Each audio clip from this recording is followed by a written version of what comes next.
noite, bem-vindos a esta conferência, que é a última conferência do programa da Bienal Index deste ano,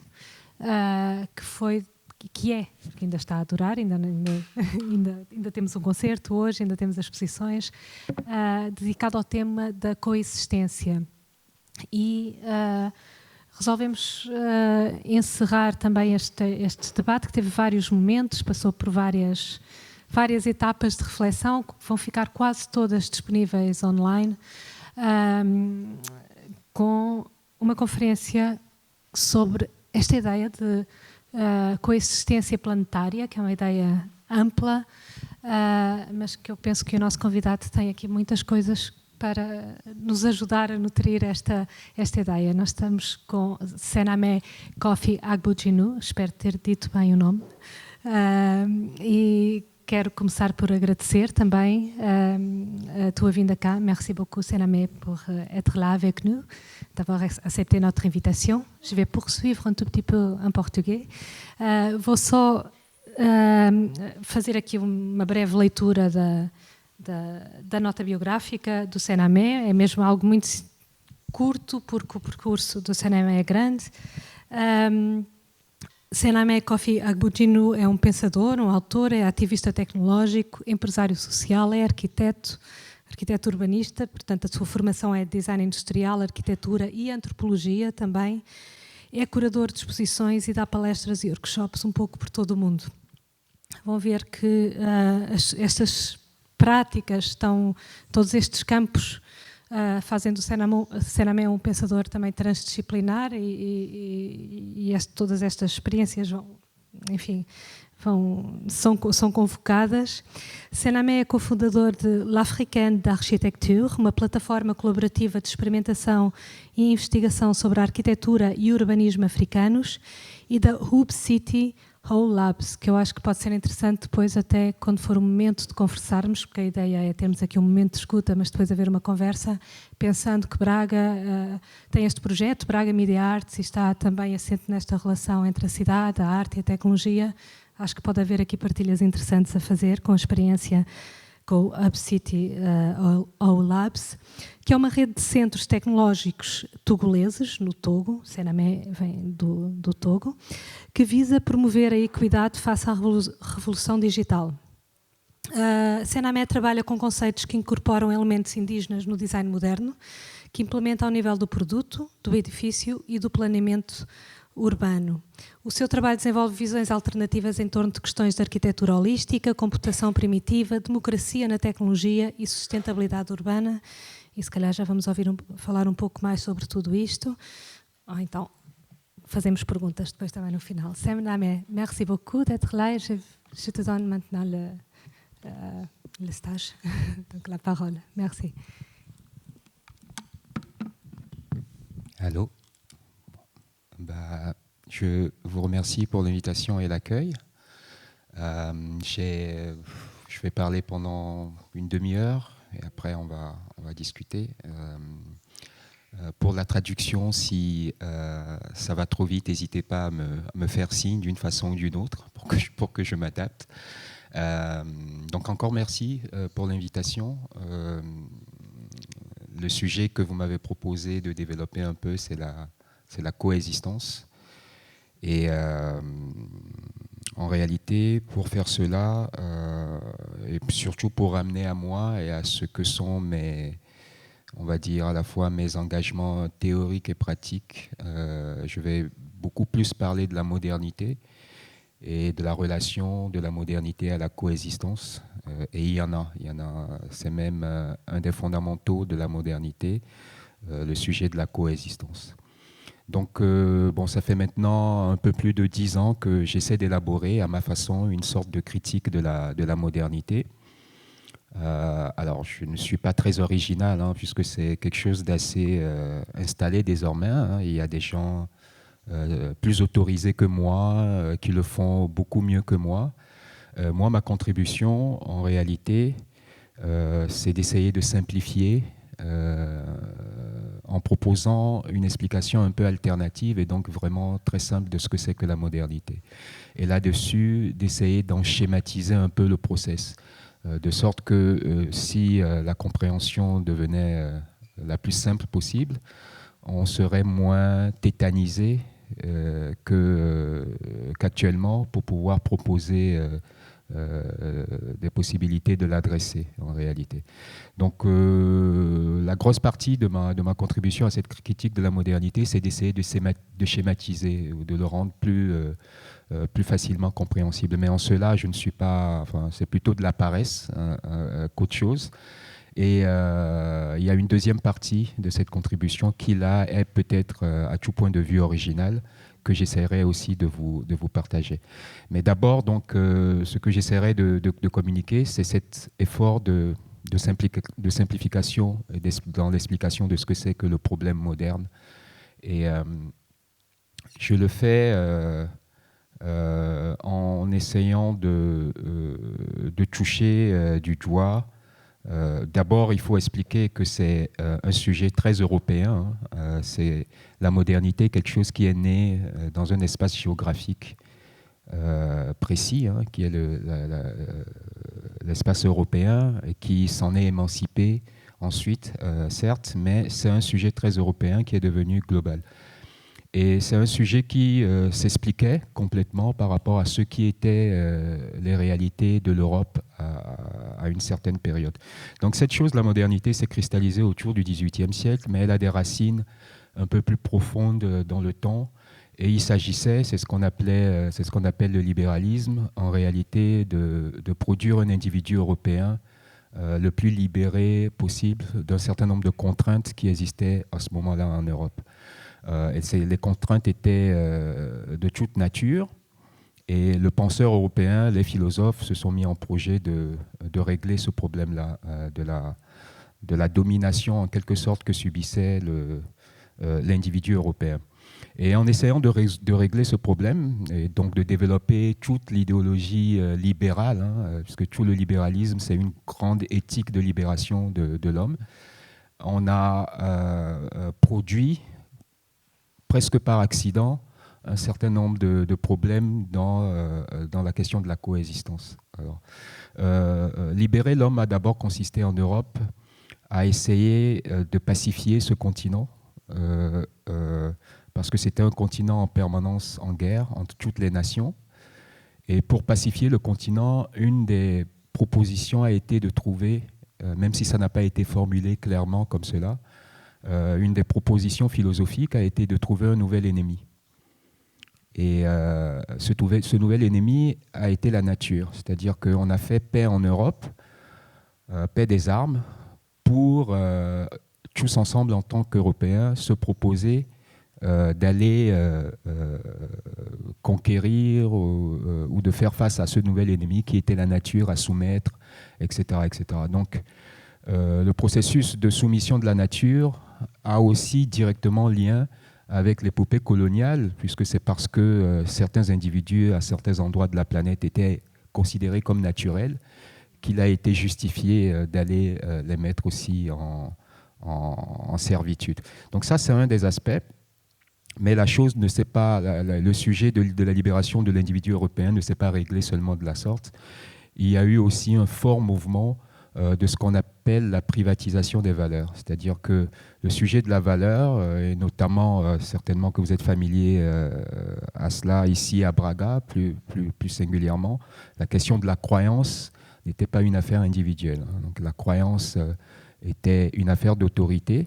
Et le philosophe européen a proposé donc ce qu'on appelle la neutralité axiologique, de basculer d'un système où la croyance était quelque chose d'institué à une situation où chacun pouvait croire ce qu'il voulait. Donc ce sont là, en quelque sorte, les grandes révolutions qui ont été mises en place en Europe pour pacifier le continent et produire de plus en plus de liberté individuelle, en commençant par la liberté de croire individuellement ce qu'on veut, qui sont les fondamentaux du libéralisme et quelque chose qui a nourri l'esprit moderne. Et donc, en réalité, tout cet effort visait à mettre en chantier quelque chose de très particulier, qui est donc la vraie révolution que l'Europe a conceptualisée au XVIIIe siècle. Cette chose très particulière, c'est ce que j'appelle ego. Ego, ou ego, je crois, en anglais. Ego, c'est quelque chose de fondamental parce que c'est contre-intuitif pour toutes les autres civilisations de la planète. C'est quelque chose qui a été inventé en Europe. Ego, c'est quoi? Ego, c'est le jeu qui parle et qui s'assume parlant. C'est l'idée d'une sorte de conscience exacerbée de sa propre personne. Et je dis que c'est contre-intuitif pour tous les autres êtres humains parce que les êtres humains ne se considèrent pas aussi radicalement comme singuliers. C'est-à-dire que tous les individus partout dans le monde se sont pensés comme participants d'un flux. Je n'ai pas, je ne suis que le moment de quelque chose qui continue en réalité. Donc je n'ai pas de limite, je n'ai pas, comme nous le concevons aujourd'hui, une date de naissance et une date de mort. La naissance et la mort ne bornent qu'un moment, mais je dépasse cet instant-là. Et je ne suis pas non plus moi, puisque en moi il y a de ma mère, il y a de mon père. Et quand je vais partir, je vais nourrir d'autres éléments. Et même pendant mon vivant, je nourris déjà, pour ma part, 2 autres êtres humains qui continuent un peu de poursuivre le cycle. Donc il y a de l'arbre en moi, il y a de l'animal en moi. Quand je mourrai, ben, je serai autre chose. Et cette idée de ego, qui est donc la formalisation de quelque chose de séparé, est une idée abstraite pour n'importe quelle société humaine en dehors de l'espace et du moment historique et philosophique européen qui a permis de le conceptualiser. Et encore une fois, c'était complètement justifié de faire cette révolution à ce moment-là, puisqu'il s'agissait de conquérir un certain nombre de libertés et de droits pour l'individu européen qui alors subissait ou ces guerres en permanence ou le diktat de la religion, de l'Église catholique, etc., etc. Mais encore une fois, ego est une construction abstraite. Et là où le problème commence, c'est que pour permettre à ego de se développer, il lui a fallu conceptualiser aussi un environnement abstrait. C'est-à-dire que cette idée abstraite nécessitait d'avoir son espace d'épanouissement et il ne pouvait qu'être abstrait puisque ego ne peut pas se développer dans les contraintes matérielles du réel tel que nous le développons.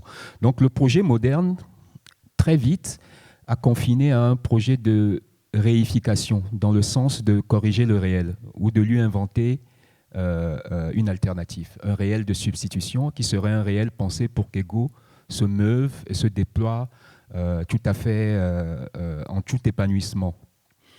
Et pour faire simple, en sautant peut-être les étapes, ce que je veux dire par là, c'est que le projet moderne et tout le paradigme qui a été construit ensuite sous la coupe duquel nous sommes encore, en fait, est un projet de synthèse. C'est un projet d'artificialisation. Et c'est un projet radicalement anti-organique par défaut. C'est par démission conceptuelle, c'est parce que les philosophes ont été paresseux qu'ils n'ont pas poussé la radicalité de la libération de l'homme en la concevant inscrit dans le réel. Et il a été plus facile à un moment donné de le penser libéré en lui construisant un monde de synthèse conceptuellement. Sauf que ce monde de concept, et c'est peut-être la deuxième partie de mon propos, ils l'ont mis en chantier. C'est-à-dire qu'après avoir conceptualisé ego et cet individu épanoui, on a commencé à rendre en quelque sorte philosophiquement possible son avènement à travers toute une série de propositions. Et la philosophie moderne, à partir de là, a confiné à une philosophie de la séparation. La première grande séparation, ça a été ce que Descola appelle le naturalisme, c'est-à-dire que la pensée moderne, les pionniers là-dessus, c'est Descartes qui dit que l'homme est esclave de la nature, dont il doit s'émanciper pour se réaliser normalement et idéalement soumettre. Il faut que l'homme soumette la nature. Donc le philosophe européen a proposé cette idée que l'homme devait se séparer de la nature pour réaliser son plein potentiel. Encore une fois, idée complètement révolutionnaire qui choquerait n'importe quel Africain, quel Asiatique, quel Océanien traditionnel, puisque nous ne nous pensons pas, nous nous pensons jamais séparés de la nature. C'est impossible même de faire advenir cela en logique. Nous sommes de la nature, j'ai de la nature en moi et je vis intriqué de la nature. Donc l'homme européen a été le premier à proposer cela. La séparation avec cette mise en distance avec la nature. Et évidemment, le problème de la modernité, c'est que à chacune des propositions que je vais présenter maintenant, à chacun des moments de séparation, le capital y a trouvé un intérêt. Et donc, il y a eu une collusion entre la pensée moderne et le profit. Puisque le profit a tout de suite vu l'intérêt d'imaginer qu'on puisse se séparer de la nature et soumettre la nature. Et ça ouvre des possibilités à la relation instrumentale à la nature. Et donc désormais, on peut voir la nature non seulement comme quelque chose dont nous participons ou quelque chose dans lequel nous sommes apparentés, mais quelque chose qu'on peut exploiter. Donc la nature s'est réduite à ses utilités. Et encore une fois, il faut bien comprendre que l'épopée coloniale se nourrit beaucoup de cette vision. Et il y a eu tout un effort pour légitimer la violence en assimilant des individus au naturel. Donc c'est en quelque sorte par extension du domaine du naturel qu'on a mis des gens en esclavage, parce qu'il fallait les arracher eux-mêmes de leur statut naturel.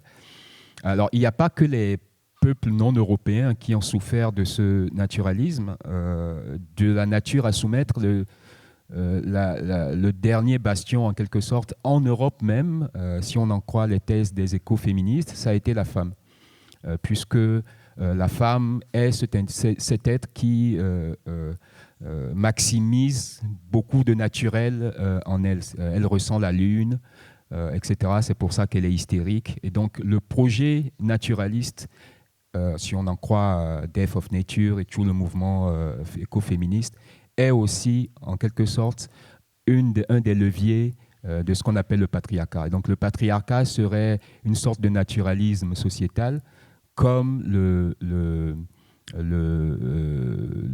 capitalisme est un naturalisme économique. Donc première grande séparation, première grande rupture avec des considérations organicistes du monde, le naturalisme. Mais l'homme extrait de la nature n'était pas encore complètement réalisé pour le philosophe européen. Il y avait encore un patrimoine d'organicité dont il fallait le débarrasser.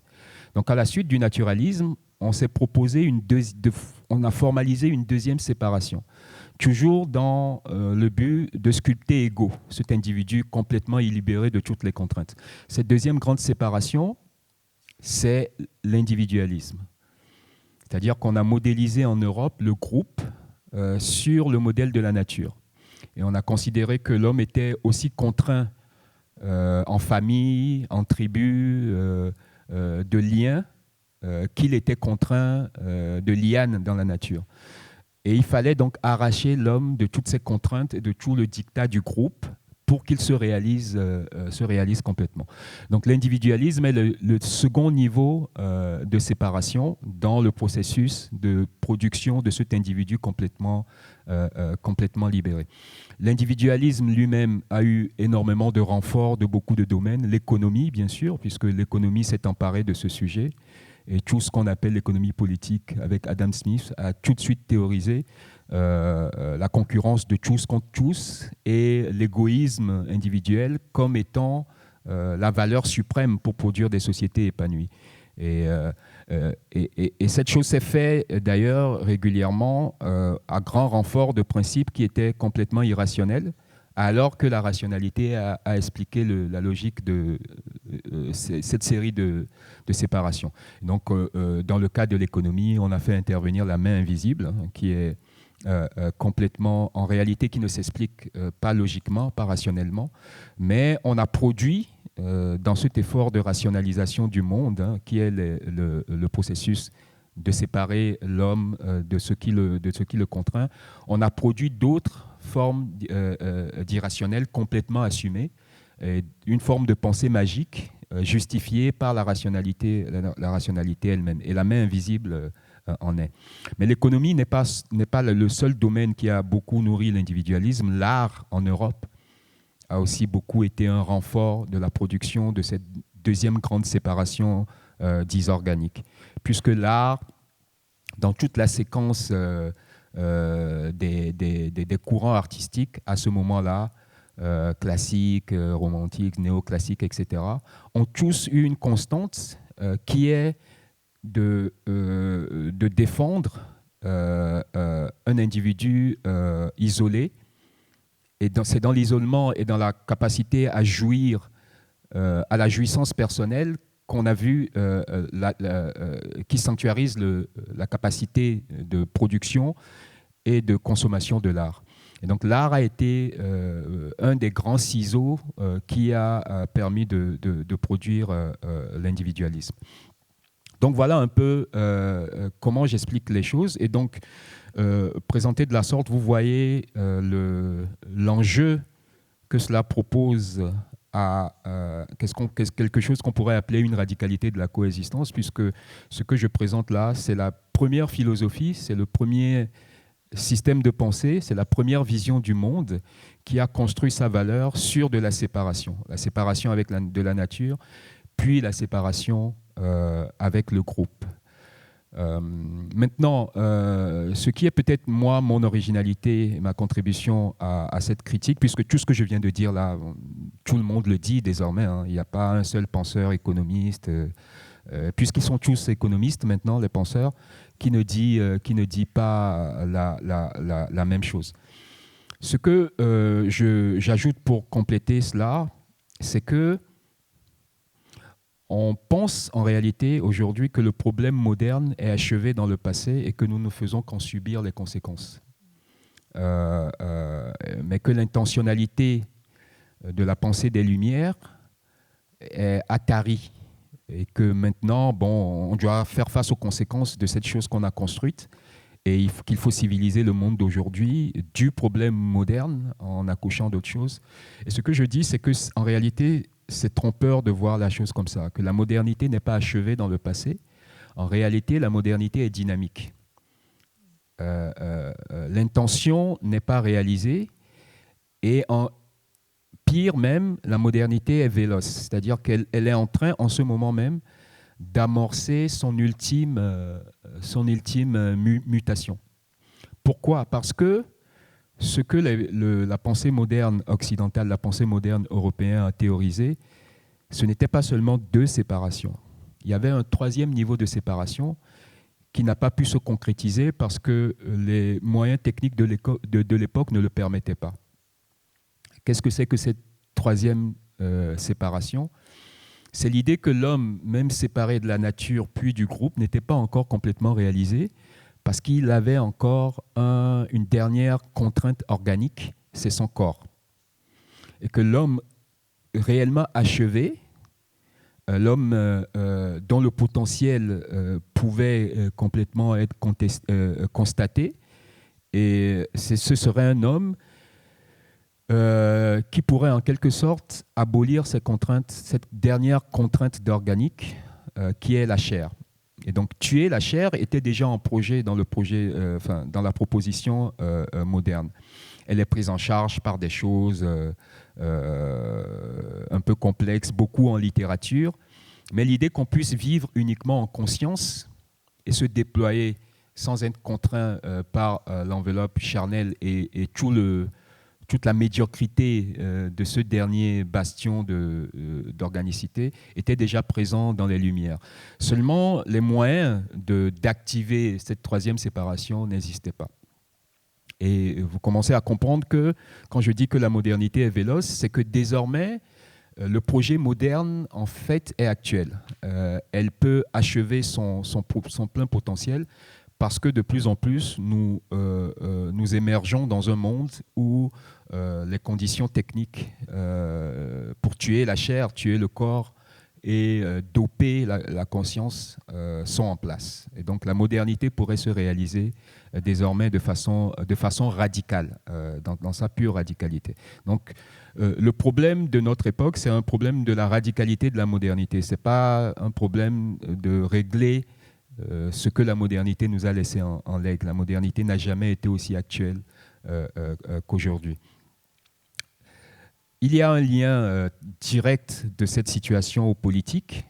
Je vais essayer de proposer cette relation en passant par Hannah Arendt. Hannah Arendt dit que le politique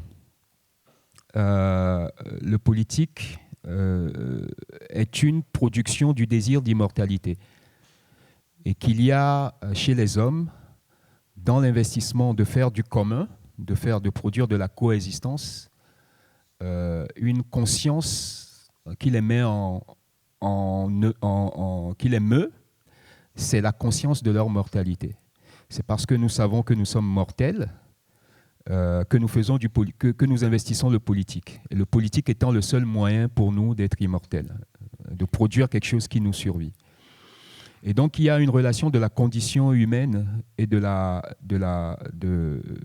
comment dire, il y a un lien direct entre la mortalité, le périssable de notre enveloppe et la qualité du politique que nous produisons.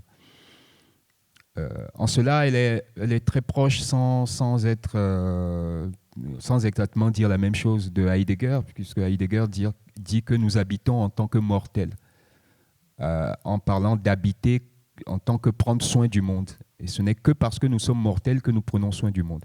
Tout ce que cela veut dire, et ce que dit clairement Hannah Arendt, c'est que si nous devenions immortels, ou si nous avions la conscience de notre immortalité, ce serait la fin du politique. C'est-à-dire que nous privatiserions l'immortalité. L'immortalité aujourd'hui est publique. C'est l'espace dans lequel tous ensemble nous essayons de faire commun. Si l'immortalité était privatisée, on basculerait de ce qu'elle appelle de l'œuvre au travail. Le travail, c'est le satisfecit personnel. L'œuvre, c'est ce que nous faisons collectivement. Donc il y a une relation, là je la présente de façon un peu philosophique, mais c'est très clairement le décor qui est planté aujourd'hui, c'est que le potentiel nouveau que nous offre le technologique met en crise directement le politique en créant une situation d'exacerbation d'ego. Et voilà, je vais juste le dire comme ça, et s'il y a des questions après, j'essaierai de défendre un peu le point de vue. Pour continuer un peu là-dessus et nourrir le côté problématique de cette situation, mais avec des arguments plutôt à moi maintenant, ce que j'aimerais partager avec vous, c'est la prise de conscience que là, j'ai parlé de 3 niveaux de séparation. La séparation avec la nature, la séparation avec le groupe et la séparation avec nous-mêmes. Il faut constater que chaque niveau de séparation produit quelque chose de critique, de problématique. L'idée de se séparer du groupe et l'idée de produire sociétés humaines qui soient des sociétés qui n'accueillent pas la nature, non, je parle de la nature, c'est à travers ce qu'on a appelé les zoonoses, ce qui nous a fait basculer dans la crise du Covid. C'est l'idée de sociétés humaines qui se retrouveraient en conflit dans des limites qui ne sont plus poreuses avec des sociétés non humaines, qui créent ces espaces de production de mutants en réalité. Situation qui n'existe pas, par exemple, dans les sociétés traditionnelles. La société traditionnelle ne se pense pas dans son installation en opposé à ce qui la dépasse, qui est la structure biosphérique. Le village n'est pas l'opposé de la brousse. Les hommes ne vivent pas en brousse, contrairement à ce qui a justifié la mise en sac de ces civilisations.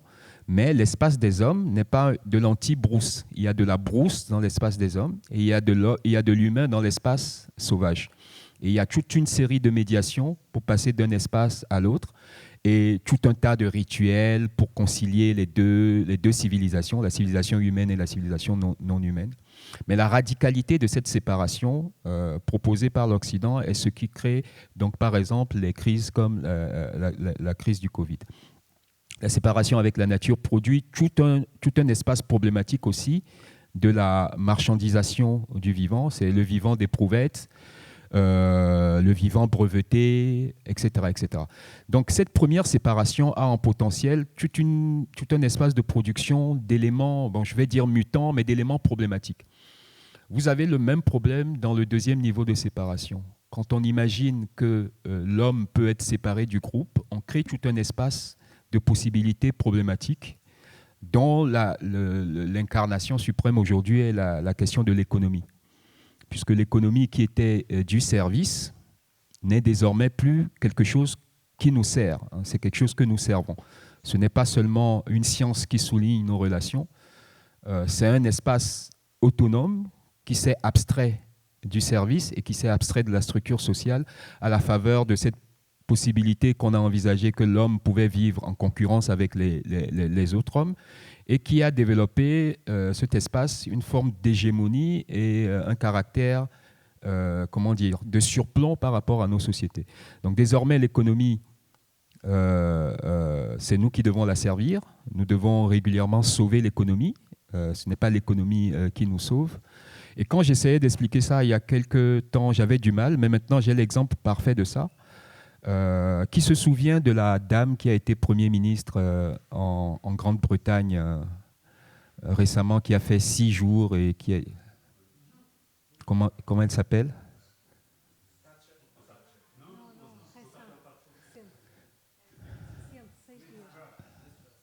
Voilà. Vous savez pourquoi elle est partie? Ben, elle a été démissionnée après 6 jours par le marché. Moi, j'ai essayé de comprendre. Je me suis dit, mais pourquoi cette dame qui, par ailleurs, paraissait tout à fait sympathique, n'a fait que 6 jours? On m'a dit, dès qu'elle est arrivée, elle a pris des décisions qui n'ont pas plu au marché. Je me suis dit, bon, ben, la Grande-Bretagne, je pensais que c'était démocratique et que c'est les gens qui décidaient. Je ne savais pas que c'était le marché qui décidait. Mais le marché donc, lui a envoyé un petit bonhomme, un vieillard, qui est allé la voir et qui lui a dit qu'elle ne peut plus rester là parce que les décisions qu'elle a prises ne lui plaisaient pas. Donc l'économie, désormais, nous tire sa loi en elle-même. Et c'est complètement, ça n'a rien de rationnel, hein, l'économie. Je vous invite à vous y intéresser. C'est un univers complètement magique. Et l'économie nous délègue désormais des gens pour nous dire qui doit nous diriger si l'économie n'est pas content. Donc, problème avec ce deuxième niveau d'abstraction produit par la pensée moderne. Et ma théorie, c'est que dans le troisième niveau d'abstraction que nous allons vivre maintenant, qui est cette possibilité pour nous de mettre de plus en plus en silence notre enveloppe charnelle et notre corps et d'avoir des expériences uniquement en conscience, voire même la capacité de collecter en quelque sorte la substance de l'homme qui serait sa conscience et considérée comme ou archaïque ou contingent la chair, il va aussi s'abstraire une zone de problématique, tout un espace de possibilités qu'on voit déjà à travers certaines expérimentations dans la Silicon Valley. Et si ces trois éthérés, ces trois abstractions problématiques arrivaient à coaliser, on aurait une nouvelle forme de colonisation et la possibilité d'achever le projet moderne de construire un monde autonome dans lequel Ego pourra s'épanouir. Donc c'est un peu l'enjeu, je crois, de notre temps. C'est le potentiel d'achèvement du projet artificiel qui est en germe un peu dans la conscience moderne. Et pour y répondre, et ça me permet d'en arriver peut-être à l'Afrique pour conclure, si j'ai encore un peu de temps, pour y répondre, évidemment, en décidant de soigner le problème par ce qu'il attaque, il s'agirait de proposer une forme de radical organique. Et donc de réenchasser très fortement l'homme dans son corps. En architecture, si je veux prendre que ce domaine-là, ça veut dire faire de la proposition qui force au mouvement, idéalement que le corps ne soit pas réduit au potentiel moindre. Donc énormément de mouvements. Ensuite, réenchasser l'homme dans sa communauté, et donc en architecture, multiplier les liens, forcer les rencontres, et pour finir, bien sûr, enchasser le groupe dans la nature, dans la structure biosphérique. Ce n'est pas le chemin que prennent les choses, puisque je vous dis, le projet moderne est véloce. Et en fait, c'est ce qui m'amène à m'intéresser au sujet de la ville. Le projet moderne a vu dans la ville le potentiel d'achever son potentiel, la possibilité d'achever son potentiel. Pourquoi ? Parce que la ville, à travers une proposition nouvelle qui est la Smart City, est la conceptualisation la plus radicale de cet individu isolé de son corps, du groupe et de la nature. Puisque, en réalité, si vous comprenez la Smart City à fond, c'est l'idée qu'on puisse être tous, chacun chez soi, plus dans des habitations, mais dans des habitacles, c'est-à-dire des configurations qui ne favorisent pas le lien. Parce que si j'ai mes enfants, si j'ai des amis, plus j'ai du lien, moins je passe du temps sur mon ordinateur. Et moins je suis intéressant pour la nouvelle forme de capitalisme, qui est un capitalisme de la donnée, qui veut qu'on passe le maximum de temps sur des devices. Donc, il faut réduire les liens au maximum. Et évidemment, il ne faudrait pas être dans la nature à regarder les arbres, parce que là aussi, c'est du temps perdu pour le capital. Mais être dans un environnement isolé qui favorise, qui idéalise la vie en esprit au détriment de la possibilité d'actionner son corps, c'est le moyen de maximiser le profit, mais le moyen aussi, en retour, de vous surveiller. C'est le concept du télécran chez George Orwell. Et donc, tout ce qui se faisait anciennement à l'usine, qui était de vous exploiter et de vous surveiller, et pour lequel on vous poussait dehors, on vous obligeait par tout un tas d'astuces à quitter chez vous pour aller à l'usine, se fait désormais chez soi. Et donc, l'effort aujourd'hui du capitalisme, c'est de vous garder chez vous et que vous ne sortiez pas. Et il faudrait dégager complètement les espaces publics pour de l'algorithme, pour des livreurs Uber, le temps que les drones ne prennent le relais. Donc voilà un peu la configuration de la Smart City telle qu'elle est en intention, si elle est drivée par le profit. Et la Smart City a identifié qu'elle achèverait plus rapidement ce projet en faisant un détour par l'Afrique, puisque les plus grandes villes du monde vont émerger sur ce continent. Dans les 30 prochaines années, c'est les 5 plus grandes villes du monde qui devraient se retrouver en Afrique. Dans une configuration où il y a, on va dire, moins de vigie, dans le sens où les décideurs, pour faire un peu caricatural, disons que c'est moins démocratique. On requiert moins l'assentiment éclairé des citoyens, il y a plus de corruption, etc., etc. Donc il y a une sorte de coup d'envoi de la course à la Smart City qui passe par le continent, mais qui, d'un point de vue de l'époque, devrait se lire avec le filtre de ces questions de coexistence et du projet moderne et le potentiel de notre époque à adresser le projet moderne. Donc l'Afrique pourrait être le moyen de la réalisation de la modernité dans sa radicalité.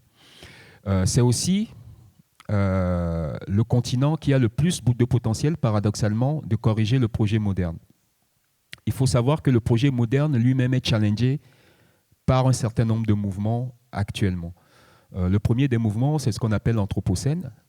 Et on a beau dire, l'Anthropocène a quand même déjà irrigué beaucoup les consciences des épistémés, des corps de savoir, etc. Et l'Anthropocène rend caduque beaucoup de piliers de la pensée moderne. Et l'Anthropocène est beaucoup plus établi qu'on ne le pense. Si vous prenez la sociologie, par exemple, j'ai un ami qui me disait la dernière fois qu'il ne se passe plus rien en sociologie, que c'est une science morte, parce que l'idée qu'on puisse continuer à étudier l'homme uniquement sous le filtre des relations entre humains est énormément challengé par l'Anthropocène. Donc il faut penser désormais l'homme en relation au non-humain, etc., etc. Donc l'Anthropocène est un mouvement profond qui challenge le projet moderne. Il y a un autre challenge qui s'offre à lui, qui vient plus des sciences. Et pour faire caricatural de tout ce qui se passe autour du quantique. Le quantique est en train de provincialiser la raison ou la pensée rationaliste. On sait désormais que je peux être ici et être ailleurs en même temps. C'est factuel, c'est scientifique. Et cette chose, même si elle n'affleure pas encore, ce n'est pas encore des sujets de discussion, etc. C'est très profond, mais la science telle que nous la connaissons aujourd'hui, qui est une science fondée par la modernité, donc une science des catégories, puisque quand vous êtes dans les catégories, vous êtes dans ce qu'on appelle la pensée des encyclopédies, la science ne bug pas. La science est très forte pour expliquer les choses dans des spécialités. Mais la science moderne, la science telle que nous la connaissons aujourd'hui, dès qu'il s'agit d'expliquer globalement, pêche. Elle n'y arrive pas. Et donc, ces limites-là sont de plus en plus visibles grâce à ce qui se passe dans la science théorique autour du quantique. Et il est fort probable que très prochainement, cette chose devienne de plus en plus instituée et qu'on bascule dans une situation de crise de la science. Et avec la crise de la science, il y a beaucoup de l'aura de l'Occident qui s'effrite actuellement. Donc il y a aussi quelque chose du politique qui se met en place. Donc voici un peu les forces de correction du projet moderne, ou les forces réactionnaires par rapport au projet moderne, réactionnaire si vous considérez le projet moderne comme un projet progressiste, hein, ce sont des forces intrinsèquement réactionnaires. Donc ces forces-là cherchent leur espace politique. Et ce que nous vivons aujourd'hui, c'est un moment où des forces souterraines anti-modernes veulent ou appellent à quelque chose comme une patère pour les accrocher, en fait. Elles cherchent leur espace politique. Et il me semble que dans ce qui se passe actuellement en Afrique, il y a de cela. L'Afrique vit en réalité une nouvelle séquence de décolonisation qui profondément a à voir avec le fait que nous vivons une crise de la modernité et qu'il y a, même si c'est inconscient et pas formalisé, un besoin de nouveaux espaces pour l'alternative à la modernité. Donc l'Afrique est à ce carrefour où soit elle va achever le projet moderne, et dans ce cas, selon mes prédictions, on basculerait dans une forme de colonisation un peu terminale, puisque ce ne sera plus une situation de colonisation de territoire, mais la colonisation du réel lui-même, notre réel sera frappé de caducité en quelque sorte, et nous devrons embrasser un nouveau réel. Ou alors l'Afrique sera capable, et c'est ce qui est en gésine en ce moment, c'est ce qui est en travail, d'accoucher les espaces politiques qui permettent de produire cette alternative-là. Et si ce continent arrive à faire cette révolution, ben, elle civilisera le monde entier, puisque ce sera le continent où il y aura le plus d'humains. Un humain sur 4, d'ici 2050, est censé se trouver sur ce continent-là. Je vais peut-être m'arrêter là. J'avais encore 2 ou 3 choses à dire, mais j'ai peur d'être trop long. Et si des questions le permettent, je pourrais continuer. Et je vous remercie. D'accord, merci beaucoup. Et moi, je suis très curieuse de savoir ces autres choses qui n'ont pas été dites, mais peut-être c'est un bon moment aussi pour commencer la conversation. Peut-être elles vont venir. Et même si vous avez envie à certains moments d'en ajouter, s'il vous plaît, vous êtes le bienvenu pour le faire.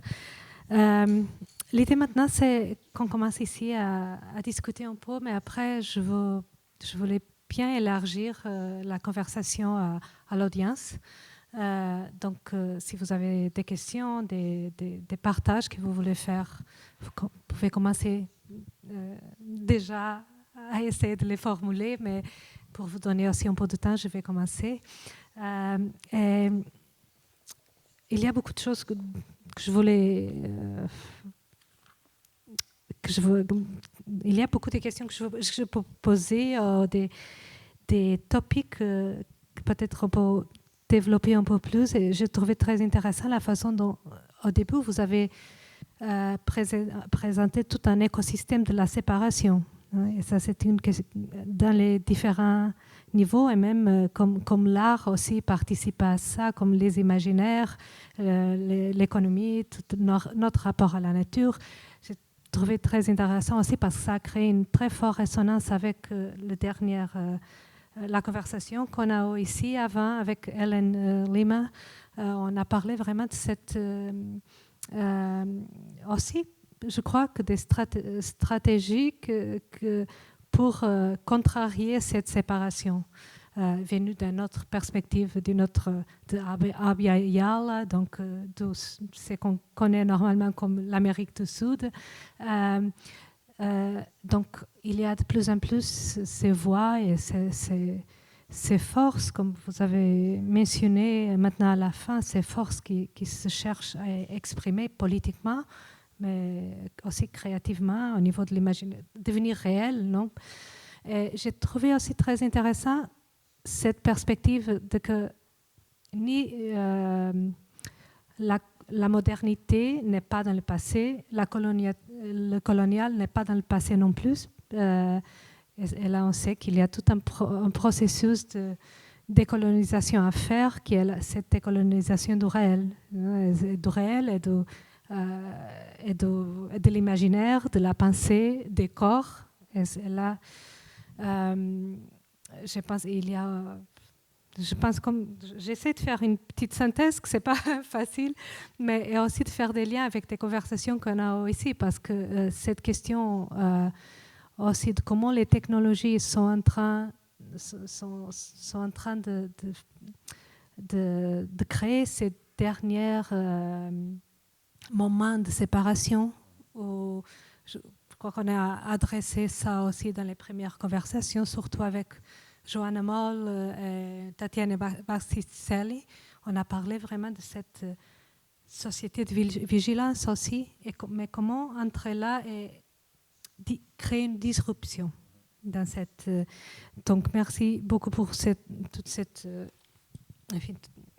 je crois que voilà, tout ce monde que vous avez aussi amené ici. Je vais peut-être commencer par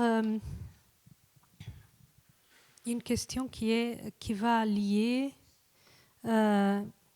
ces questions philosophiques, pas que philosophiques, politiques aussi, mais aussi à vos projets très pratiques dans le OLAB, Hub City.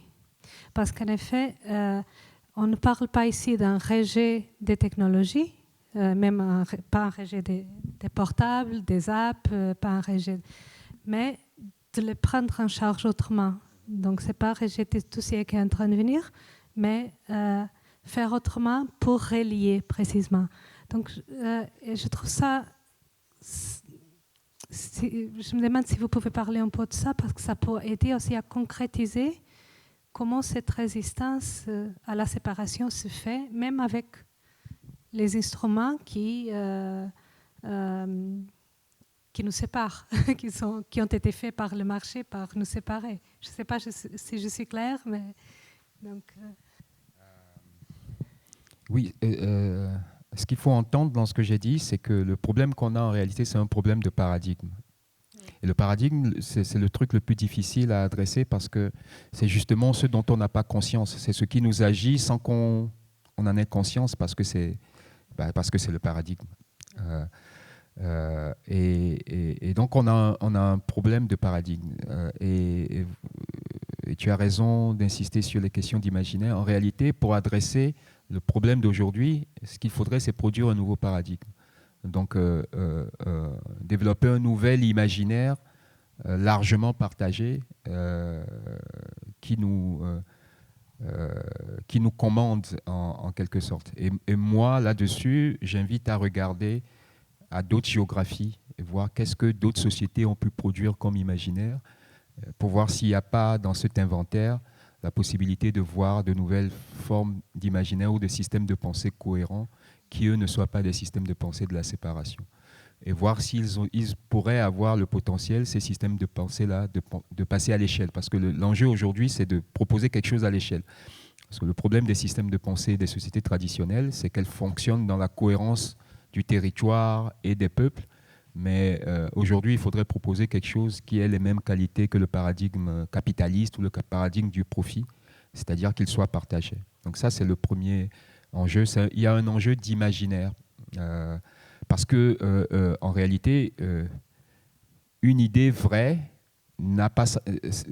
La force d'une idée vraie n'est pas intrinsèque. Vous pouvez avoir une idée vraie qui n'agit pas. Et le véhicule de l'idée, c'est la passion, c'est la capacité à affecter.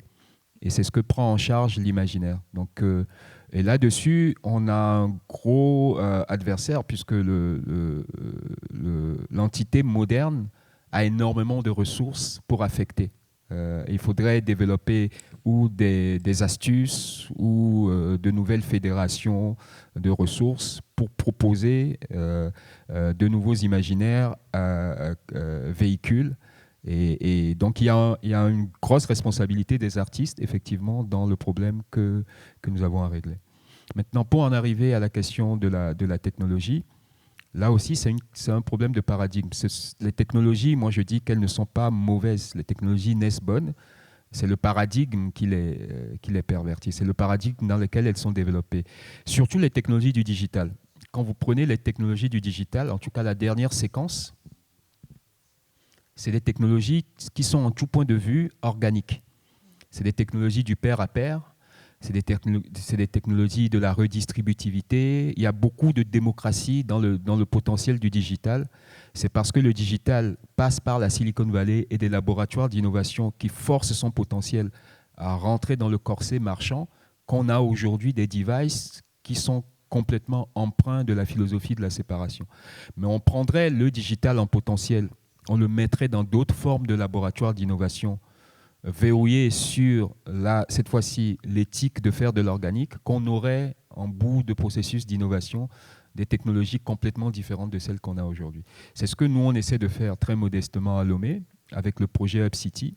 L'idée, c'est de créer dans la ville un réseau de laboratoires d'innovation où on se saisit du potentiel technologique, mais on ne le développe pas avec, pour faire très caricatural, l'idée de maximiser le profit. Donc on développe de la technologie pour qu'elle n'appuie sur aucune faille.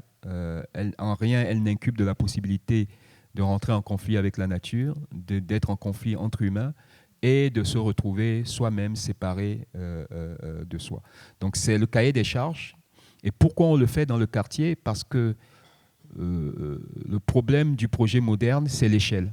C'est-à-dire que si vous voulez adresser des situations à l'échelle, vous vous retrouvez coincé dans la proposition industrielle de produire pour tout le monde depuis un point de vue unique. Et c'est pour ça d'ailleurs que l'industrie, en réalité, ce fut une éthique par rapport à une situation, celle de l'émergence des cités-États et la question d'administrer des groupes de plus en plus nombreux. Ça a forcé à passer de systèmes très villageois qui fonctionnaient bien à des systèmes très à l'échelle où il fallait une autorité, etc. etc. Le problème, c'est qu'aujourd'hui, on n'est plus obligé, pour gérer la grande échelle, d'avoir une autorité centrale, puisqu'on a des technologies qui nous permettent de distribuer le potentiel de décision, de production, etc. etc. Donc en réalité, les technologies du digital elles-mêmes challengent la Silicon Valley dans ce qu'elle a de si monopolistique, de si centralisé. Et si on n'écoutait que le technologique, on basculerait automatiquement vers des visions du monde beaucoup plus décentralisées. Donc le paradigme actuel résiste lui-même au potentiel du technologique. Il ne veut pas que le technologique achève ce qu'il veut faire et le force à continuer à fonctionner sur un mode industriel, etc. Donc avec WellLab, on crée des petits laboratoires en se disant que si on change l'échelle et qu'il s'agit de produire pour un petit quartier, là oui, on peut imaginer que des technologies soient vertes, parce que les gens qui le développent le développent pour leur environnement, donc ils ont conscience de l'impact que ça peut avoir, ce qui n'est pas le cas quand c'est des laboratoires de la Silicon Valley qui développent pour nous. Ils les développent eux-mêmes, donc ils se forment du lien autour du processus même de production de ces technologies, etc., etc. Merci, ça me fait penser aussi à ces possibles alliances. Je trouve des résonances quand je pense à Braga, qui a ses projets de rapport entre art, technologie et la ville, le vécu citoyen aussi, qui est aussi une ville, pas d'une grande échelle, mais d'une échelle petite. C'est une petite ville, surtout si on compare avec les villes africaines et au Togo. Mais je pense que là, j'étais en train de vous écouter et de penser que oui, c'est des technologies qui se développent en connaissant bien le terrain, en ayant responsabilité aussi sur le terrain dans lequel elles sont en train d'utiliser. Peut-être il y a ici un échange intéressant avec le temps qui peut se... avec Braga, avec, je ne sais, voilà, j'imagine. Parce que... Et là, j'ai deux autres questions. Une, ça a un rapport avec... Parce que ce projet de la modernité, c'est un projet situé avec une origine en Europe, non, vous avez bien tracé d'une façon synthétique l'histoire un peu, et après que ces projets situés, ça a projeté et continue à vouloir se projeter. Et je pense que ce que vous présentez, c'est aussi un mouvement de résistance à cette projection d'Europe, donc cette colonisation continuelle, même économique. Mais je pense aussi, parce que vous avez présenté, vous donnez des conférences, comme ça, vous avez présenté vos travaux et vos expositions aussi dans ces continents. Et je pense, j'aimerais bien de vous écouter à propos des possibles alliances qui peuvent exister entre le territoire qui a forgé cette paradigme de la séparation, mais que je crois qu'il est aussi très fatigué de ce paradigme. Ce n'est pas l'idée vraiment que les autres contextes peuvent nous sauver. Ce n'est pas ça. Alors que les autres territoires peuvent nous sauver de cette fatigue de la séparation. Mais quel type d'alliances peuvent être créées? Je ne sais pas si vous avez réfléchi à ça.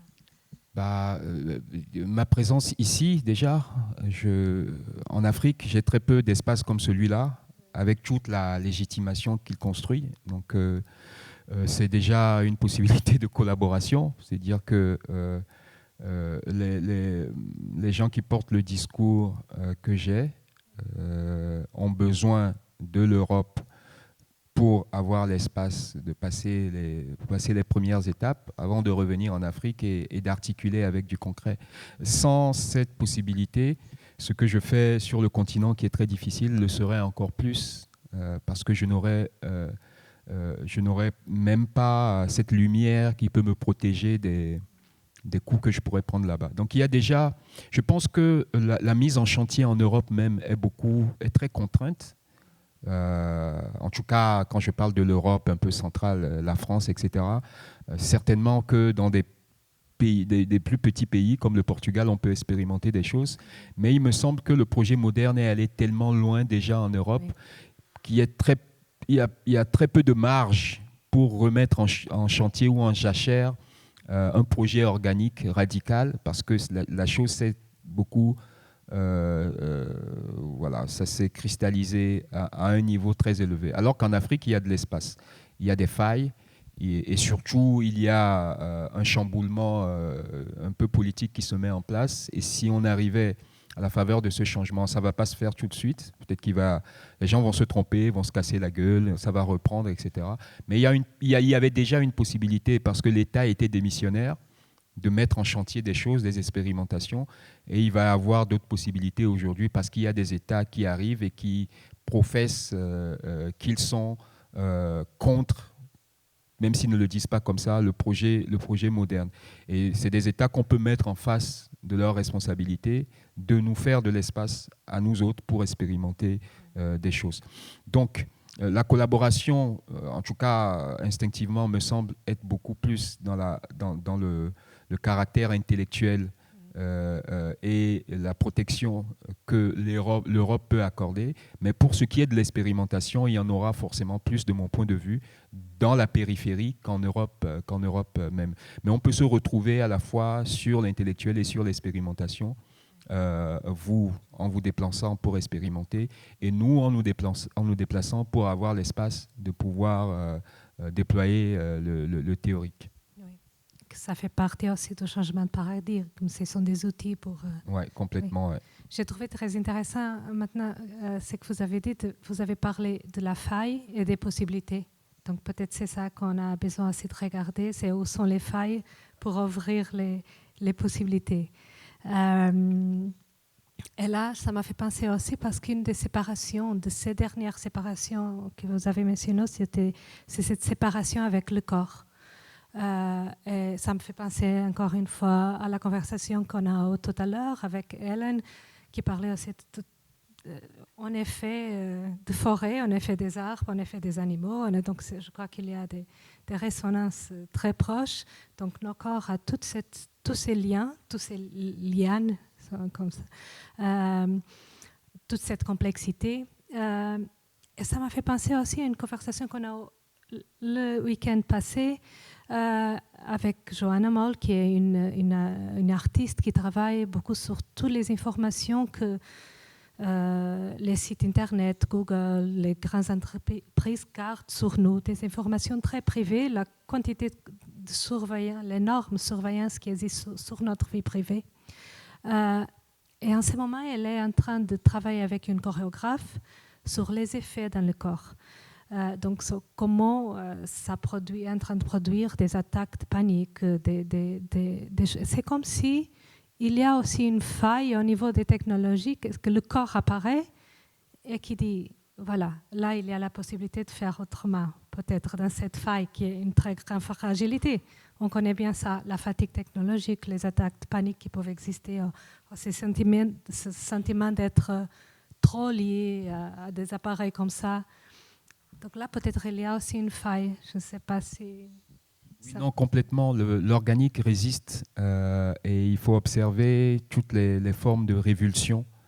Et le corps comprend qu'il est attaqué. Et ça doit être un des espaces les plus investis par les artistes aujourd'hui. Il faut une radicalité du corps, et notamment les danseurs devraient être à l'avant-garde de cette résistance à ce que nous proposent en réalité les choses aujourd'hui.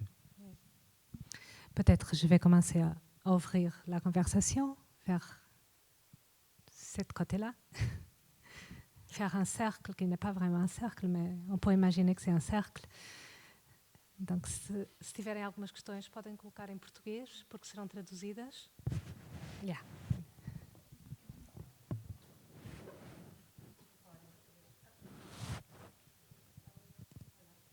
Obrigada. Não? Está ligado?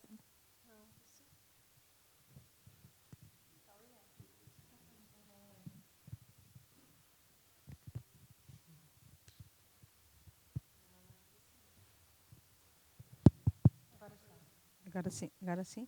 Não? Ok, sim. Eu só queria que eu, quando falou dos Âncora de Inovação, do Hub, eu penso que envolverá essencialmente jovens, ou não? Ou quando pensou nesse processo de relação das tecnologias com as tradições e com o território mais... com o território é essencialmente para jovens e isso é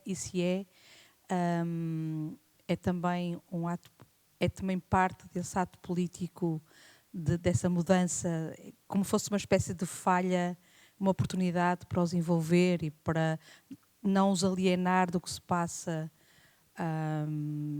no resto do mundo e uma forma de lhes trazer também a possibilidade de usarem essas tecnologias para resolver as suas questões, mas de um ponto de vista local, é essencialmente aos jovens são essencialmente os jovens que são envolvidos nesses projetos da Hub, ou non? Oui, donc pour régler le problème que j'ai brossé tout à l'heure, l'Afrique a deux arguments. C'est-à-dire que c'est le continent qui a la plus grande ressource d'imaginaire organique encore aujourd'hui. Il y a plus de cosmogonie, plus de vision alternative du monde. Ma maman, par exemple, qui est PEDA, pense que le python est un parent. Et pourtant, on est quoi? On est en 2024. C'est-à-dire qu'un python qui rentre chez les PEDA, il n'est pas tué. C'est limite si on ne lui donne pas un lit, parce que c'est une sorte de grand-père qui visite, etc., etc. Il y a des gens qui pensent qu'ils ont des parents pigeons, etc., etc.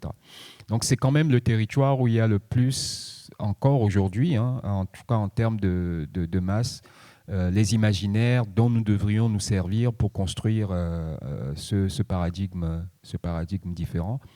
Et le deuxième argument du continent, c'est sa jeunesse. Donc une extrême jeunesse. J'entendais dire au Sénégal que 75% de la population a moins de 19 ans. Je ne sais pas si vous imaginez.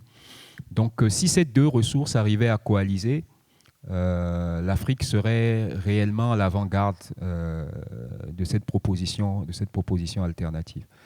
Donc nous, ce qu'on fait n'est pas... Enfin, les labs que nous créons ne sont pas fermés aux plus vieux, mais de fait, oui, mais aussi parce que c'est de technologie qu'on parle, de digital, etc. Le public est beaucoup plus jeune, mais c'est tant mieux puisque nous, notre horizon, c'est 2050, c'est ce que nous essayons d'adresser. Et c'est des gamins qui ont 7, 8, 9, 10 ans aujourd'hui en réalité et qui devront faire face aux problèmes de cette urbanité. Et donc, et nous, on a dit tout de suite que face aux problèmes de l'urbanité africaine, la chose à faire, ce n'était pas d'être prêt.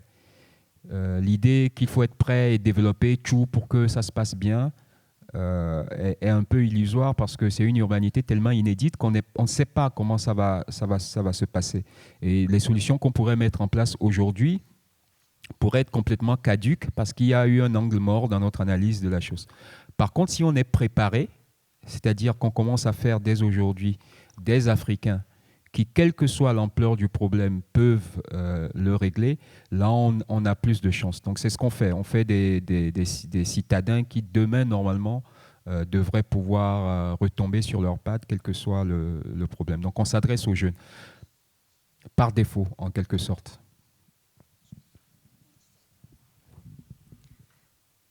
Outras questões ou partilhas? Eu gostava de tentar cruzar aqui dois pontos que tocou. Um deles que vem da ideia da Hannah Arendt, a ideia de transcendência do político que procura transcendente para se eternizar e, portanto, ela associa essa ideia a uma ideia de totalitarismo. E há um filósofo português, José Gil, que aborda exatamente essa ideia e a qual contrapõe uma ideia de imanência no plano político.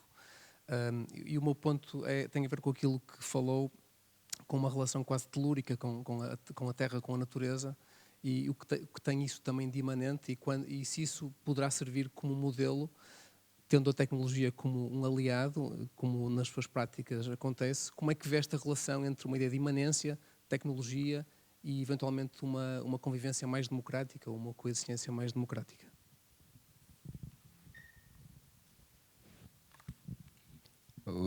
Comme je l'ai dit, la technologie n'est pas le problème. Le problème, c'est le paradigme. En réalité, si vous observez bien la courbe que prend le technologique, elle a l'air de reboucler avec le naturel.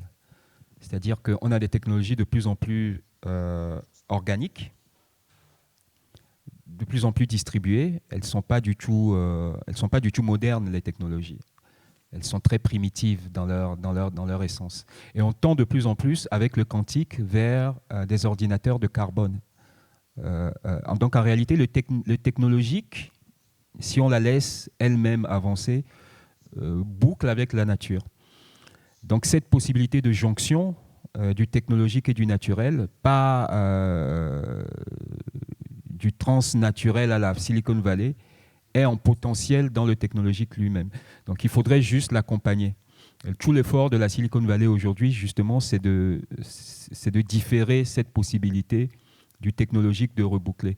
Et moi, parce que je ne connaissais pas ce potentiel, comme beaucoup de gens, j'étais technophobe au début, mais c'est parce que j'ai côtoyé des communautés hackers, etc., que j'ai vu qu'en réalité, c'est pas le technologique, mais c'est le paradigme marchand qui, en quelque sorte, dévie la technologie de son vrai potentiel, qui est d'être très naturel en réalité.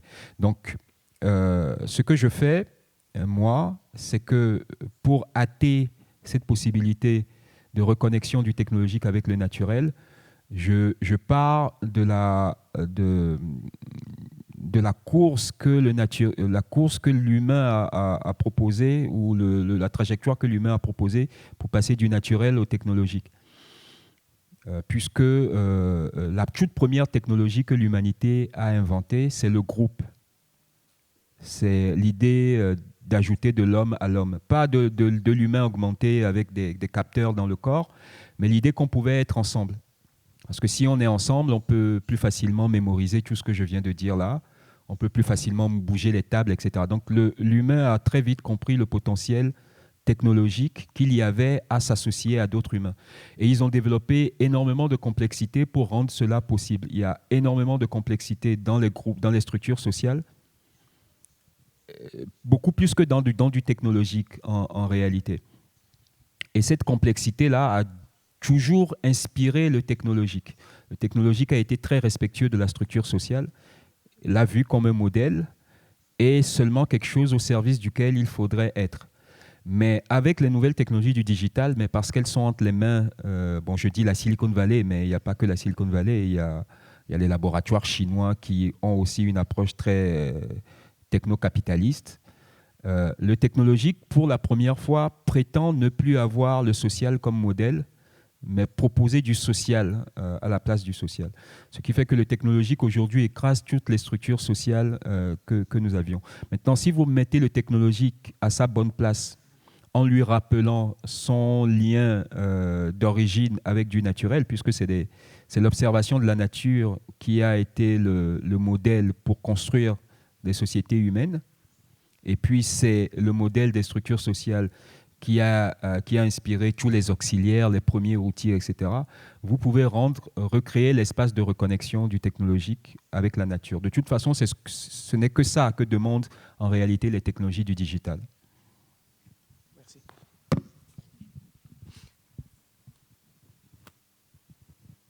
Bonjour, je vais poser une question en français. Et peut-être pour avoir un regard sur l'Europe aujourd'hui, votre regard sur l'Europe. On parle beaucoup de transition en Europe. En fait, toutes les politiques, tout le financement parlent de transition économique, transition énergétique, d'une Europe post-carbone. Cette idée de transition,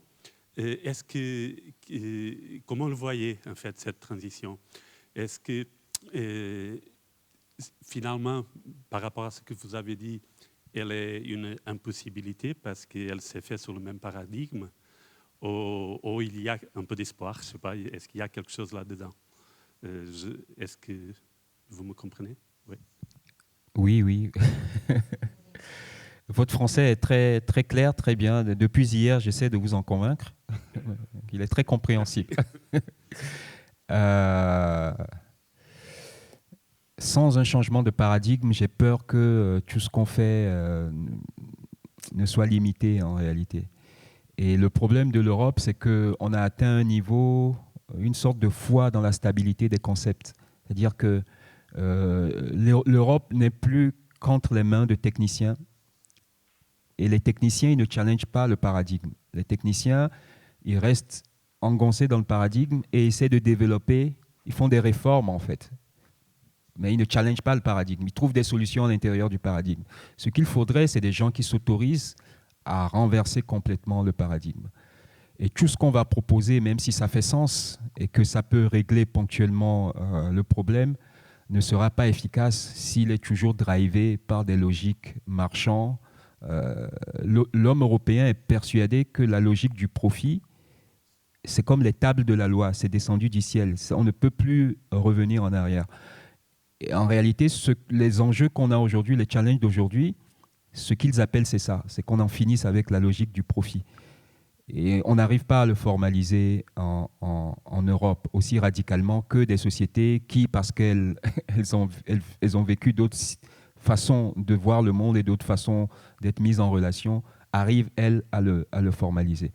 Donc, il faut des réformateurs, il faut des techniciens, mais il faut peut-être aussi en Europe des artistes qui, eux, vont beaucoup plus loin et qui, ne serait-ce que formalisent la possibilité de se dire que la civilisation européenne, ses fondamentaux, ses bases, qui ont beaucoup à voir avec la question du profit, sont mauvais et qu'il faut juste changer ça. Pour l'instant, je ne vois pas de proposition aussi radicale, aussi courageuse. Ça reste des solutions techniques. Merci. Il y a une autre question, ali ao fundo.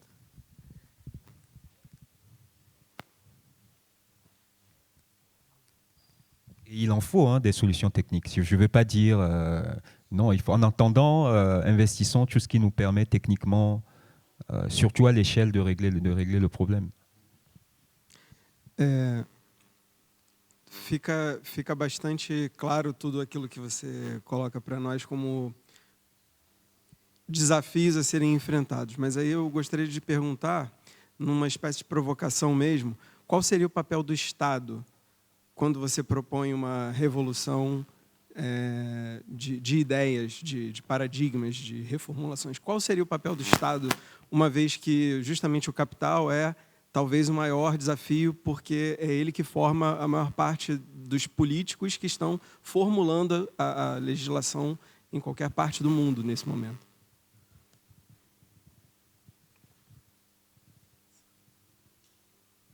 Alors, je ne vais pas, moi, décider de ce que serait le rôle de l'État. La première chose déjà à faire, y compris en Europe, et je ne comprends pas pourquoi on diffère cette chose-là, alors qu'il apparaît de plus en plus évident qu'ici même, il y a une crise de la démocratie et que le système démocratique ne fonctionne pas. La première chose à faire, donc, c'est d'avoir conscience que les humains partout sur la Terre ont imaginé différentes possibilités de faire État et qu'il n'y a pas qu'une seule façon de faire État et que la façon actuelle, la façon générale, la façon occidentale européenne de faire État est très neuve par rapport à l'histoire de l'humanité. C'est très récent et c'est des hommes qui l'ont mis en place. Des hommes pourraient décider qu'ils créent autre chose. Et il faut avoir le courage d'aller vers cela. Il faut réinventer l'État lui-même par rapport à ce qui sont le potentiel de notre réalité. L'État est archaïque aujourd'hui par rapport au potentiel du technologique. Ce n'est pas possible que sur les 20 dernières années, on ait connu toutes les révolutions technologiques, la blockchain, l'intelligence artificielle, etc., qu'on ait ce potentiel nouveau et qu'on considère qu'on peut toujours organiser les sociétés humaines avec un président et un gouvernement. C'est illogique. Les technologies, les ressources, les possibilités ont changé. La gouvernance devrait suivre. On a des façons beaucoup plus démocratiques aujourd'hui, en potentiel dans les technologies, de faire société. Mais on continue Enfin, l'État est archaïque, le politique est archaïque par rapport à ce qui est le vrai potentiel du technologique.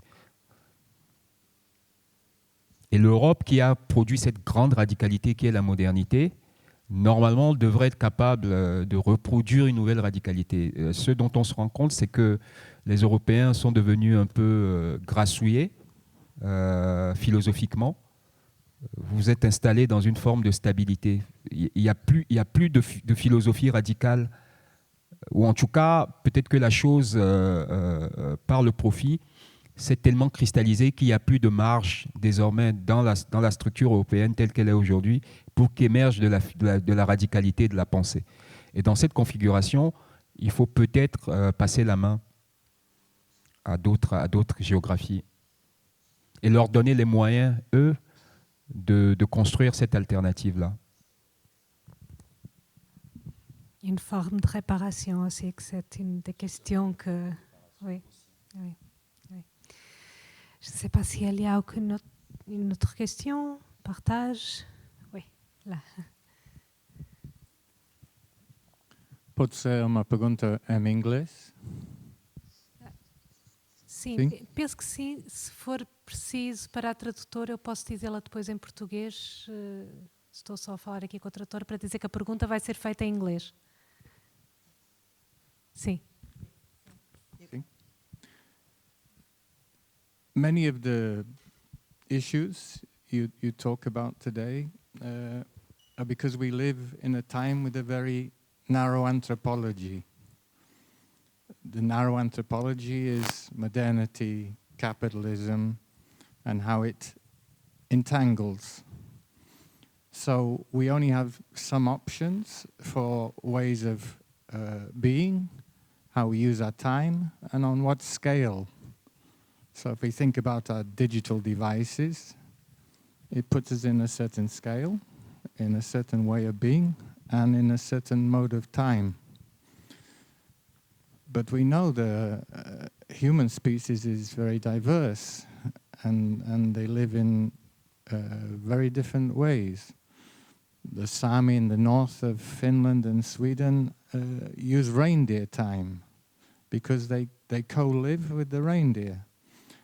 Some communities around the world measure time through the flowering of plants or the milking of cows. So we have other anthropological ways of being and understanding time and scale. How do we open the doors of perception on what already exists elsewhere in the world? Desculpe, é uma pergunta muito longa. How do we open doors of perception to the ways other humans are already living beyond modernity, beyond capitalism, existing ways of living? I hope it's clear. Sim.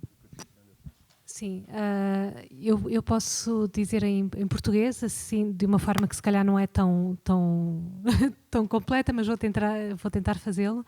A questão tem a ver com como é que havendo...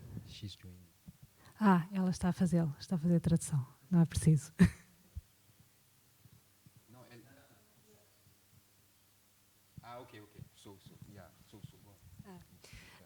Portanto, Alastair estava a referir há pouco que existem outros modos de viver, outras formas antropológicas, outros modos de fazer mundo, não é?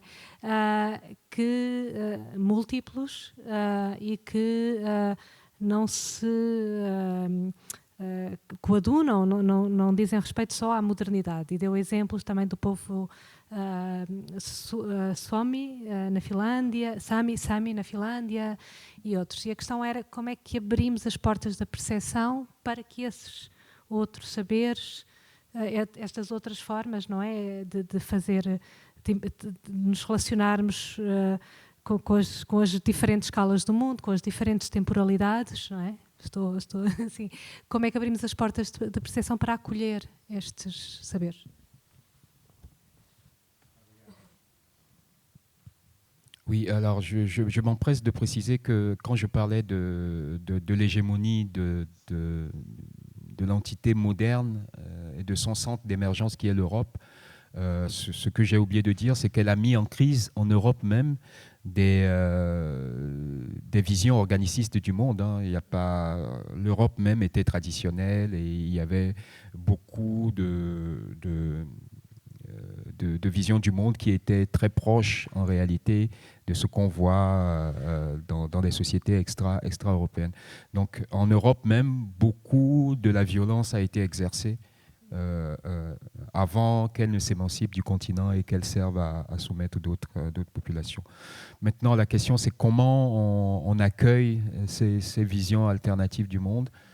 Et il faut ouvrir. Moi, je ne suis pas européen. Je serais bien en peine de vous dire quoi faire. Mais pour sûr, vous ne pouvez plus, enfin, l'humanité ne peut plus dépendre uniquement des archives occidentales. Il y a d'autres types d'archives, d'autres formes d'archives. Il faut s'ouvrir à toute la richesse des archives humaines et prendre à gauche et à droite, à mon sens, pas à gauche et à droite, mais le fondamental pour construire une alternative. Et quand je dis le fondamental, je suis très structuraliste dans mon approche. Je pense qu'il y a quand même une ligne dure dans la façon dont toutes les sociétés traditionnelles se sont pensées, dans leur radicalité organique. Et c'est ça qu'il faut toucher du doigt. Comment des populations indigènes en Finlande peuvent être très proches de populations indigènes africaines dans un fondamental qui est de construire un paradigme qui est celui de la proposition d'une cohérence de l'installation humaine avec son aire d'accueil et la structure biosphérique qui l'accueille. Donc non, il faut faire la somme ou le relevé de toutes ces archives pour bricoler une archive aujourd'hui qui soit globale ou rendre la possibilité d'avoir la cohabitation de différents types d'archives sur une entente qui serait globale. Je pense qu'il faut aussi favoriser dans les territoires extra-européens l'émergence de cette alternative. C'est aussi un enjeu, surtout quand on parle d'échelle. C'est pour ça que moi, j'invite beaucoup à regarder à l'Afrique. Il y a un problème africain. C'est-à-dire que l'alternative dont nous parlons, même si elle émerge ici, si c'est les Occidentaux qui finissaient par la coucher et finissaient par eux-mêmes à divorcer avec le paradigme moderne pour proposer quelque chose qui fait plus sens, ça serait très vite provincialisé, ça serait très vite marginal, parce que les Africains, entre-temps, eux, ils auront épousé la modernité et l'auront apporté très rapidement à son niveau d'achèvement. Donc vous feriez cette révolution, mais ça ne servirait à rien, parce que les Africains auraient commencé à vivre comme vous. Et comme ils sont beaucoup plus nombreux, vous aurez fait le combat uniquement pour vous, mais vous subirez quand même les conséquences de la modernité, parce que le nombre étant de leur côté, mathématiquement, ce qu'ils font rejaillira sur vos modes de vie. Donc en fait, l'enjeu est beaucoup plus là-bas. C'est en Afrique qu'il faudrait favoriser cette alternative. Si l'alternative émerge en Afrique, vous en profiterez mathématiquement.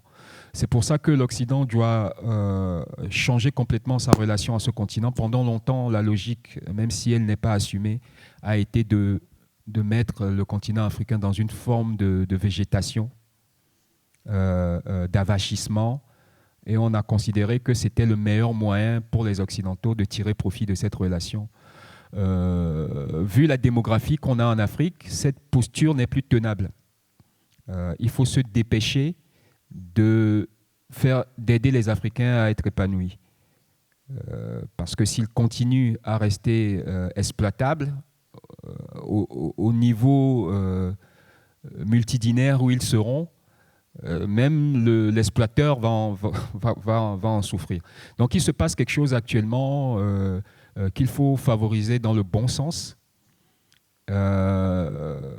finir avec les crispations de l'ancien temps dans la relation et encourager, pour appeler ça caricaturalement, l'avènement réellement, sans biaiser, sans tricher dans la relation, l'avènement de la démocratie sur ce continent.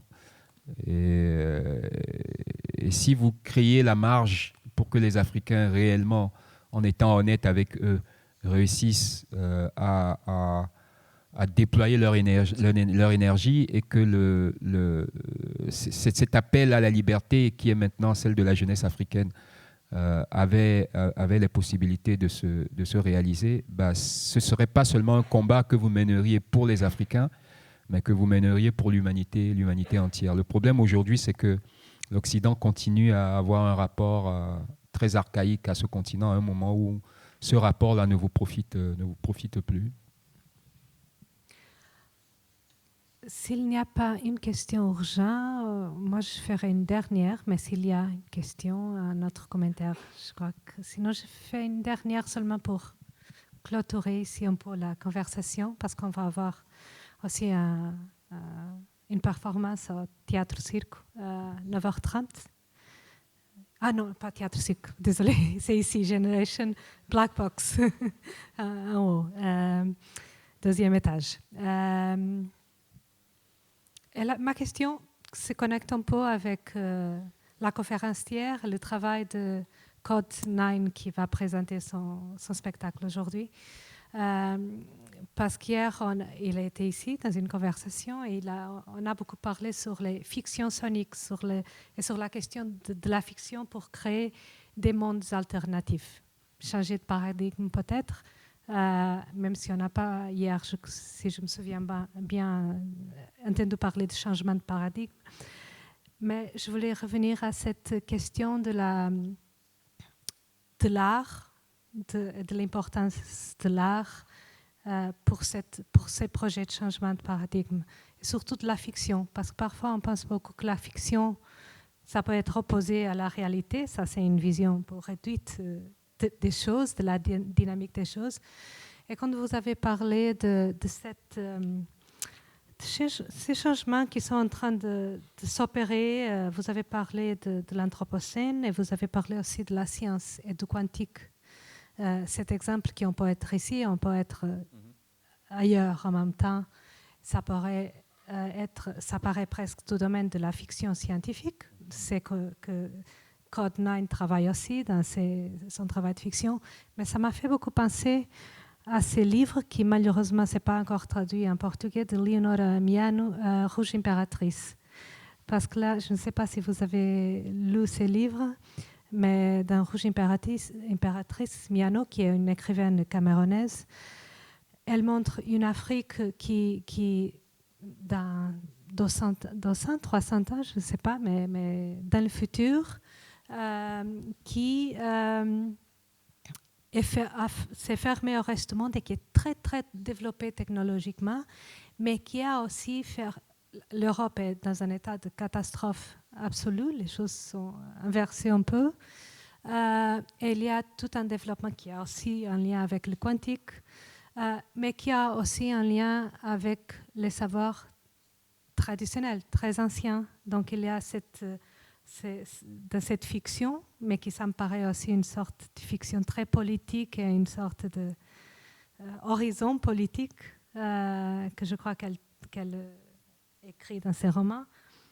Elle fait cette connexion entre le quantique, ces technologies très, très avancées qui sont en train d'être développées, en connexion avec ces technologies très traditionnelles de déplacement entre des espaces et des niveaux de monde. Donc, peut-être on peut faire un peu ici des spéculations sur ça, parce que c'était tellement présent cette image du roman de Leonora Miano. Je ne sais pas si vous pouvez parler un peu plus sur ça, pour en finir et pour revenir à ce terrain de la fiction que je trouve c'est très important aussi, parce que fiction, ça veut dire, ça vient du faire aussi, non? Ça a une racine à latin qui a aussi un rapport avec le faire. Je n'ai pas lu Rouge Impératrice, mais il paraît que, de l'aveu même de l'auteur, que j'aurais inspiré la ville ou que je serais une des inspirations, pour ne pas peut-être m'approprier tout le mérite. C'est peut-être pour ça que ça vous vient quand je parle. Mais oui, je pense qu'à la faveur du développement du quantique, beaucoup de choses aujourd'hui qui sont recouvertes du religieux, du magique, s'expliqueront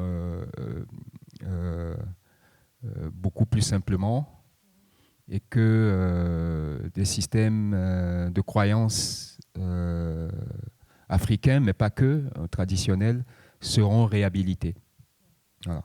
Et il y a là effectivement un espace un peu anticipatoire à occuper pour la science-fiction, de ce moment où la science et la magie, hein, pour faire vraiment très abstrait, se rejoindront. Mais c'est quelque chose qui, enfin, tous les jours, la science cède un peu plus donne un peu plus de crédit à la magie aujourd'hui avec le quantique. Donc c'est plus ou moins normal. Maintenant, sur l'importance de la fiction, le pouvoir de la fiction, encore une fois, la modernité en Europe n'a pas triomphé parce qu'elle était bonne. Elle a triomphé par son pouvoir d'affecter aussi. Et la capacité à produire des imaginaires cohérents, à déployer de la ressource pour... je ne sais pas, Bourdieu explique ça très bien. Le fait qu'une idée ne vaut pas uniquement par elle-même, mais par toute la possibilité d'architecturer, d'institutionnaliser sa pertinence. Et que les idées ne gagnent pas les unes sur les autres, mais c'est un conflit de véhicules. Et que c'est l'idée qui a le meilleur véhicule qui triomphe, en fait. Et donc, oui, il faut déployer dans le combat, hein, si on peut voir ça comme un combat, ce que moi j'appelle de la fabulation spéculative. En fait, ce futur idéal, il faut le rendre concret aussi parce qu'on le propose aux gens tout de suite.